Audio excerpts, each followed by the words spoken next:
आजाद Hindustan live, सच के साथ। मोटका में नाव दुर्घटना के बाद ओमकारेश्वर में सक्रिय हुआ प्रशासन। नगर में जगह जगह नाव एजेंट से तीर्थयात्री परेशान। ओमकारेश्वर पुलिस नियंत्रण कक्ष में बैठक में नाविकों को निर्देशित करते हुए प्रशासनिक अधिकारी ने कहा कि एक समिति गठित की जा रही है जो 7 दिनों में अपना प्रतिवेदन देगी। उसके बाद प्रशासन सख्ती से कार्रवाई करेगा। तीर्थ नगरी ओमकारेश्वर में शनिवार शाम 4 बजे पुलिस थाना कंट्रोल रूम में एसडीएम चंद्र सिंह सोलंकी, एसडीओपी राकेश पैंड्रो, मुख्य नगरपालिका अधिकारी मोनिका पारधी, थाना प्रभारी श्रीराम जामरे और अन्य प्रशासनिक अधिकारी, मोटका चौकी प्रभारी अंजू शर्मा और ओमकारेश्वर मोटका के नाविकों के साथ ओमकारेश्वर के पत्रकार और गणमान्य नागरिकों की उपस्थिति में एक बैठक ली गई, जिसमें ओमकारेश्वर के नाविकों को विशेष निर्देश दिए गए कि अपनी नाव में सुरक्षा के पूरे इंतजाम रखें। लाइफ जैकेट, चंपू, बांस और नाव में 2 ड्राइवर होने चाहिए। प्रत्येक नाव में 10 सवारी की जगह 7 सवारी ही बैठाने के निर्देश दिए गए। सूर्यास्त के बाद में नौका संचालन पर मनाही की गई। साथ ही 7 दिन के अंदर नाविक और प्रशासनिक अधिकारी मिलकर विशेष नियम बनाएंगे, जिससे कि आने वाले समय में नाव दुर्घटनाएं ना हो और सुचारू रूप से नियमों के अनुसार नावों का संचालन हो।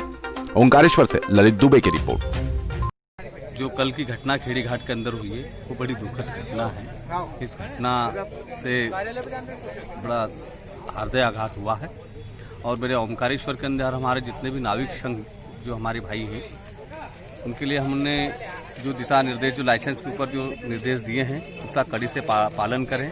अगर नहीं करने पर पूर्ण तरीके से कार्रवाई की जाएगी। देखिए, कल की जो घटना हुई खेड़ी घाट में तो उसके मद्देनज़र यहाँ पर एक सुरक्षात्मक जो तरीके हैं और उनकी समीक्षा के हिसाब से यहाँ पर मीटिंग आयोजित की गई थी, जिसमें समीक्षा की गई कि ये घटना क्यों हुई और क्या उसमें कमज़ोर कड़ियाँ रही हैं। उसमें ये बात आई है कि काफ़ी जो नाव हैं जिनका फिटनेस टेस्ट काफ़ी समय से नहीं हुआ है। दूसरा, चालकों की जो स्वास्थ्य परीक्षण और कौन चालक है, उनके साथ कौन रहते हैं, वो भी पूरी तरह से क्लियर रहना चाहिए। तीसरी बात जो है सेफ्टी को लेकर है, जिसमें कि सेफ्टी जैकेट्स हैं, लाइफ जैकेट्स हैं और जो रिंग्स हैं उनकी उपलब्धता आवश्यक रूप से बनी रही। और इन सब मुद्दों पर यहाँ पर चर्चा की गई है और जो नाविक संघ हैं और अन्य जो नगर के पदाधिकारी हैं, सब लोगों को यहाँ पर बुलाया गया था और सभी को इस संबंध में समझाइश दी गई है और यहाँ किया गया है जो 1 हफ्ते के अंदर एक सुझाव सभी से लेगा और एक प्रोफार्मा तैयार करेगा। उसके आधार पर आगे कार्रवाई की जाएगी।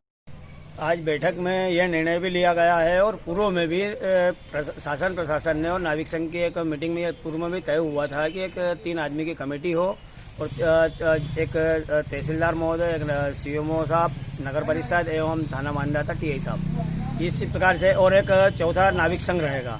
चारों की कमेटी के साथ में ही मतलब है ना कि नावों का संचालन हो, इसमें किसी प्रकार की त्रुटि हो तो एक दूसरे का सहयोग करे और किसी भी प्रकार से कोई दुर्घटना ना हो।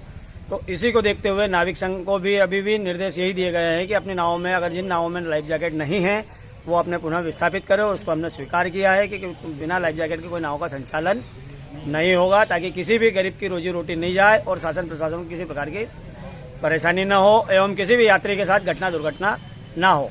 प्रशासन द्वारा आज बैठक ली गई, जिसमें एसडीएम महोदय, सीएमओ महोदय, थाना प्रभारी, एसडीओपी महोदय सभी उपस्थित थे। बैठक में निर्णय लिया गया है सुरक्षा व्यवस्था की दृष्टि से सुरक्षा मापदंडों को तय न कर पाने के कारण मोटका खेड़ी घाट पर जो नाव संचालन है वो 1 सप्ताह के लिए बंद रहेगा। इन 1 सप्ताह में अग्रिम कमेटी के द्वारा निर्धारित किया जाएगा सुरक्षा मानकों को। उसके बाद ही 1 सप्ताह बाद वहाँ पर सुरक्षा व्यवस्था निर्धारित करके नौकायन चालू कराया जाएगा। आज हमने नाव संचालन के संबंध में यहाँ के सभी गणमान्य नागरिक, नाव संचालन करता, नाव मालिक और सभी लोगों से इस संबंध में चर्चा की कि किस प्रकार से नाव का संचालन हो और उसकी जो है सुरक्षा किस प्रकार अच्छे से हो, जो कमियां हैं उसको दूर हम किस प्रकार करें। इस संबंध में एक संयुक्त बैठक का आयोजन किया गया। इसका उद्देश्य यही था कि अच्छे से अच्छे नाव संचालन हो, इसमें कहीं कोई कोताही लापरवाही बरती ना जाए। सर, अगर लापरवाही, इस संबंध में हम एक कमेटी का गठन कर रहे हैं। उसमें हमारे सीएमओ, तहसीलदार और टीआई रहेंगे और नाविक भी करीब 3 से 4 लोग रहेंगे। ये लोग टीम सुझाव देंगे, उसी हिसाब से हम फिर एक आदेश निर्देश निकालेंगे। उसी हिसाब से भविष्य में फिर इन लोगों के खिलाफ कार्रवाई भी करेंगे हम। नाव अभी फिलहाल में जो है उसी हिसाब से ही चलेगी, क्योंकि नए मापदंड और नए लाएंगे तो उसमें काफ़ी समय हो जाएगा और इनका जो रोजी रोटी है उसमें प्रभाव पड़ सकता है, इसलिए अभी जो है वही रहेगी।